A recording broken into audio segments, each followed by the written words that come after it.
Bonjour à tous, bienvenue sur Top Miniature Automobile. Aujourd'hui, je vais vous parler d'une petite française, une petite voiture populaire française qui est sortie au début des années 90 et qui a marqué sa génération. Bon, pas parce que c'est un modèle exceptionnel, mais parce que c'est un petit modèle qui n'était pas très cher à l'époque. Et elle a bien marché, tant mieux pour elle. C'est pas une de mes voitures préférées. On me l'a offerte, c'est un petit cadeau, donc je vais pas non plus chipoter.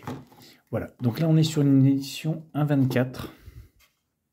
Vous savez, la collection Hachette qu'il avait sorti. Bon, alors ça remonte à un bail hein, qu'elle est sortie cette voiture. En fait, je l'ai récupérée d'un invendu. Voilà. Alors c'est pas, comme je vous dis, la voiture préférée de la collection, mais c'est une jolie petite voiture dans le sens où Hachette a sorti un beau petit modèle qui est très bien fait, très bien proportionné. Et on va donc détailler cette petite voiture ensemble. Alors je ne vous parlerai pas de l'historique de la voiture, parce que c'est une voiture commune qui n'a pas, on va dire, à mon sens, besoin d'être hyper, comment on appelle ça, glorifiée, à mon sens. C'est une Saxo, voilà. La seule qui éventuellement en Saxo aurait un peu de mérite, c'est la VTS, la version sportive.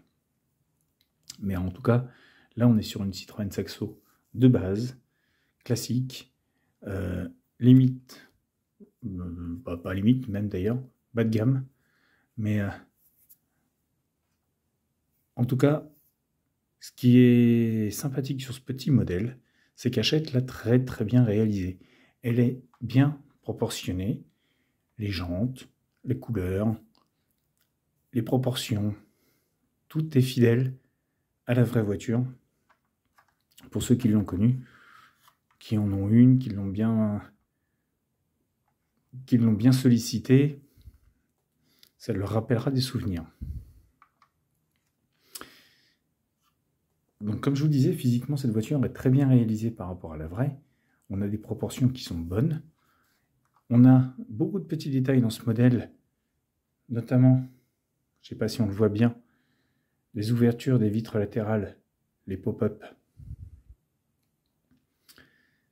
les pop-out qui s'ouvrent, avec donc les trois petits points là, qui s'ouvrent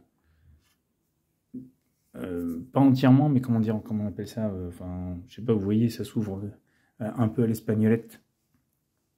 On va appeler ça comme ça.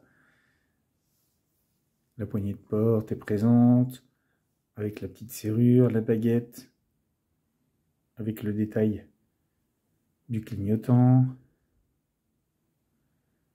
le petit rétroviseur, les jantes. Alors on va pas bien le voir parce qu'il y a du reflet. Je trouve le bon angle. Bon, on le verra pas. Ça va être compliqué, mais il y a le logo Citroën au milieu de la jante. À l'avant, on a cette petite face avant classique de la Saxo. Alors, comme je vous dis, c'est vraiment pas ma voiture favorite. Mais cette petite miniature est quand même bien réalisée. Donc la face avant avec les essuie-glaces. L'entourage de pare-brise noir, l'antenne sur le toit très fine, bien proportionnée.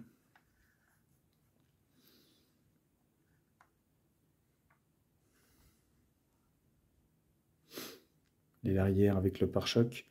La délimitation entre le pare-choc et la baguette est présente. Et à l'arrière, donc on se retrouve avec ce cul particulier, le crochet de remorquage dans le pare-choc est présent. La petite sortie d'échappement est là, la plaque, les logos, la plage arrière, l'essuie-glace arrière, le lave-glace arrière, s'il vous plaît. Alors pas d'ouvrant, mais une vue sur intérieur qui est quand même bien représentée. Un tableau de bord fidèle, volant, siège, frein à main.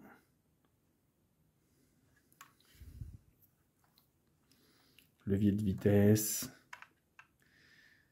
Les tailles de l'ouverture de la boîte à gants. On est sur une 2 portes.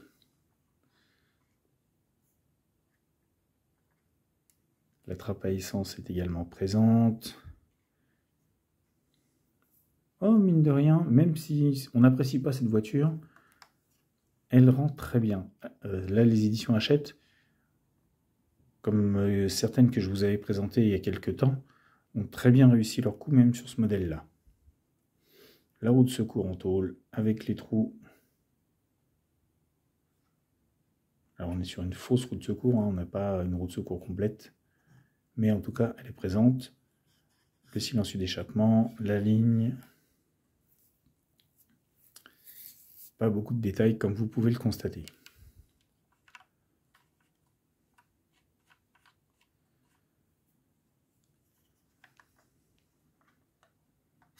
En tout cas, pour ma part,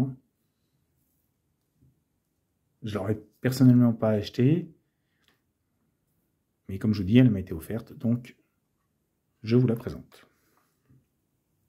Elle ne serait pas rentrée dans la collection, je ne vous l'aurais pas présentée, je vous rassure. Mais bon.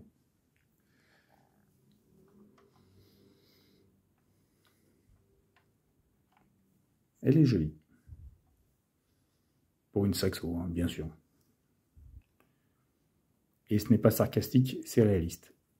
Hachette, à son habitude, a fait du bon travail, encore une fois.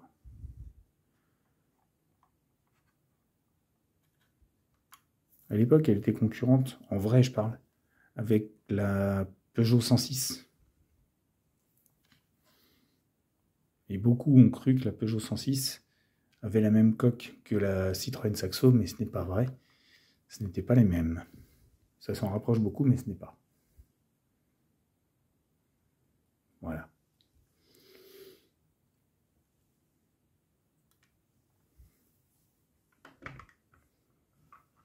Petite roulante, pas de direction, axe issue rigide.